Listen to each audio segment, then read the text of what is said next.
জনপ্রিয় পপ তারকাদের একজন অ্যান ম্যারি। এই ব্রিটিশ সঙ্গীত শিল্পীর ফ্রেন্ডস, রকাবাই 2022, চাও দিওস গানগুলো দীর্ঘদিন বিলবোর্ডে টপ ছিল। ব্রিটিশ গণমাধ্যম গার্ডিয়ানে দেওয়া এক সাক্ষাৎকারে এই শিল্পী বলেছেন তার বেড়ে ওঠার সময়ের সংগ্রামের কথা। সেখানে তিনি জানান, স্কুলের পাশাপাশি প্রতি শনিবার নাচের স্কুলে যেতাম।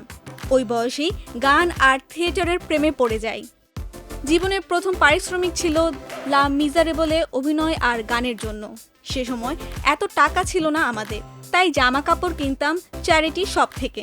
যখন গানের ক্যারিয়ারের শুরুর জন্য প্রথম মিটিংয়ে গিয়েছিলাম, তখন এক বড় প্রযোজক প্রতিষ্ঠানের কর্মকর্তা আমার পোশাক দেখে বলেছিলেন, তোমার চ্যারিটি শপের এই জ্যাকেটটা খুলে রাখো, মিটিংয়ে বসার আগে তোমাকে নিয়ে শপিংয়ে যেতে হবে, কিছু ফ্যাশনেবল পোশাক কিনে দিতে হবে।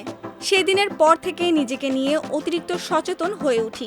পোশাক সাজসজ্জা নিয়ে ভাবতে শুরু করি। ধরেই নিয়েছিলাম পপ তারকা হতে হলে একটা নির্দিষ্ট সাজ পোশাকে থাকতে হবে।